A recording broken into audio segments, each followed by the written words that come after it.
Hello, everyone. Today I'm joined by Mark Adler, a very skilled and experienced filmmaker from our community. Mark, how did you discover your passion for filmmaking? That is a truly long story, but when I was in college many years ago, I started training people. And I found that when I trained others, I learned more. And I just seemed to find that as a calling over time. My first job was a silly little takeoff of All American Wrestling. If you've ever heard of that kind of a show, it was a Sunday kind of a kitschy TV show, and we made our own version of that. And it was in the 70s. That shows you how old I might be. Um, um, but we used two cameras and we edited it all together and put something out. And I was in my first year of college. I really found the process interesting. What was the most challenging project that you worked on? The most challenging project was a film called Red Dawn, not the original one. I'm not that old, but the one that was made in 2008 um, with Chris Hemsworth as the star before he became Thor. That was a difficult project because we went to, I think, 35 or 40 different locations throughout a 60-day schedule. And we were outside many of those days, and it was wintertime, every kind of weather, really, from fall through winter. So it's difficult to do that kind of a thing because not only is it hard on your body, but it's hard on your equipment. I'm a video assist technician. That's the man that does instant replay for the director. And so I have a cart, a Magliner cart that I push around. And when it's wet and cold, it's hard to push. So that was a very big difficulty. The other times it was just cold weather, rain, dealing with the elements in general is always a challenge. How do you deal with all these weather hazards? I keep a weather bag in my vehicle, and since I'm part of the primary camera crew, I can put that weather bag, really a duffel bag, in the working truck. A working truck is a could be a semi trailer or a purpose built vehicle that has specialty tables for camera equipment and places to actually sleep if you wish to, a little platform. But I can put my weather bag in there, and when it gets rainy, I can pull out my raincoat or rain pants or rain boots. If it gets too cold, I usually have a hat, gloves, whatever I need. It's always weather dependent. I always change out the bag every season, and that is the best way to deal with it, in my opinion. This is a very smart way. I found it so, even when you're working inside in a studio, as I have many times, and the studios are made out of, they have concrete floors, and it's hard to walk on or stand on concrete for 10, 12 hours without starting to feel uncomfortable. So I always recommend, and I always have carried myself, an extra pair of socks and perhaps an extra pair of shoes.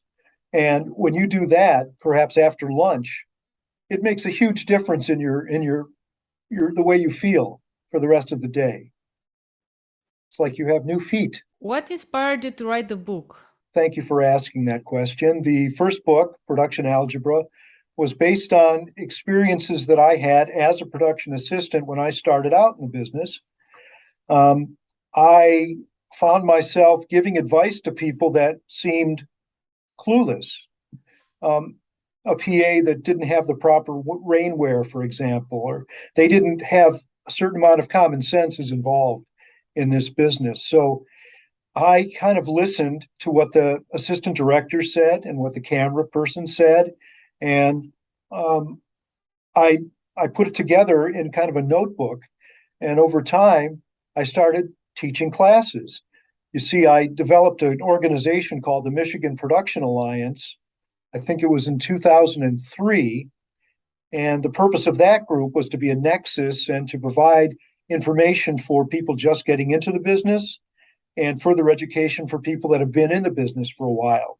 So all this information became a perfect kind of a starting point for teaching courses. Now I teach courses we call them production algebra PA boot camps that last a full day or a weekend, or I can do a course on workflow in the world. So the book came from all those notes and my experiences early on. How about the second book? Now, the second book came because I learned a lot. In 2008, the movies just started and I was getting just bombarded with new information. But then by the end of 2017, I had a lot more notes. So I needed more images to explain. So I took all the pictures. Basically, I always take pictures on my sets.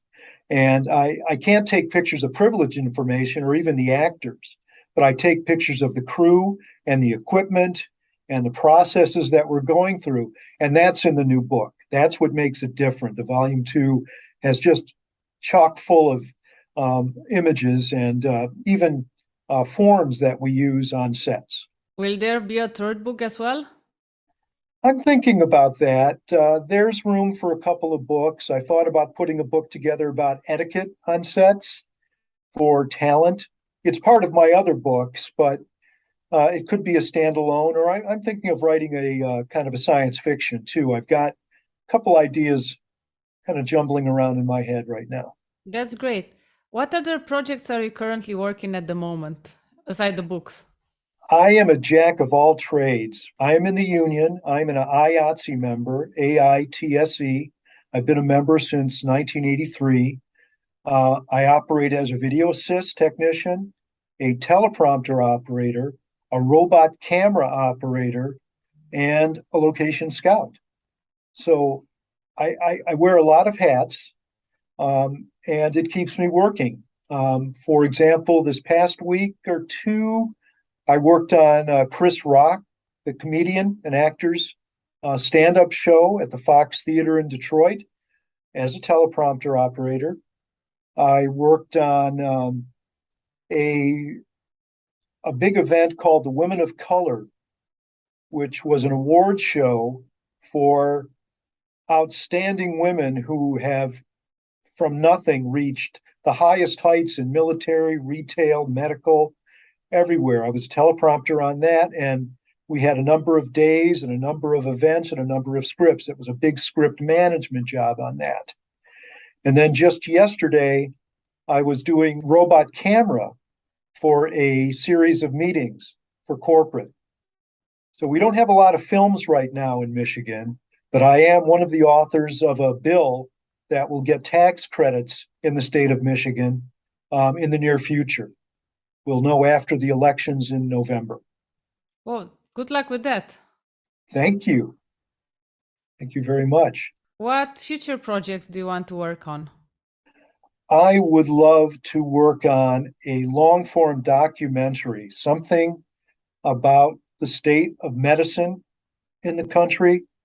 It would be amazing to find out doctors' point of views offline, if you will, away from their facilities where they can actually talk about them. That's one thing I would love to do my science fiction script at some point. But I also like to go out on the water and kayak. I do a lot of different things. So I keep myself happy. And this is fall right now, by the way, in Michigan.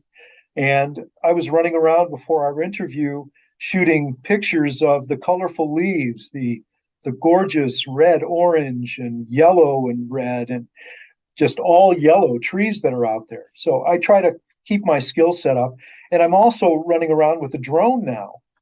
So I'm learning how to be a drone operator. That seems to be a skill that will come in handy. People are just coming in to the business. They don't really know how to start sometimes.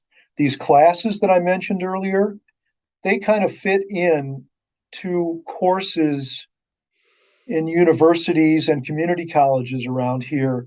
It's kind of a niche kind of a course, because the community colleges and the colleges themselves, the universities, are teaching how to edit. They're teaching about cameras. They're teaching script writing. They're teaching how to be a script supervisor, but they don't teach you how to walk onto a set and be strong. What advice would you give to those who are just starting? One of those things would be get the book, but basically, I would learn as much as I can about what it is you think you're good at. For example, if you have been a carpenter in real life and working in that business, that's a translatable skill. You can be a set person. If you have management skills, you can either be an AD or a locations person. Translatable skills are a very good starting point. There is a lot of information online now, from No Film School to Michigan Production Alliance. A lot of information is out there that allows you to immerse yourself in the industry, even if it's through books and seminars. We're online at mpami.org. You can check out the information that we have there, links, and all sorts of information for people that are just starting out. But the basic thing is, you know you can do this, just immerse yourself and you'll find your way in. I hope people will take a look at that book and get an idea of what you can do. You don't just have to be a PA. You can start out taking pictures as a set photographer, for example, but you just have to get an idea of how to get in. Mark, thank you very much for your time and for your insightful advice, which I am sure it will help many members from our community. Thank you. I hope so.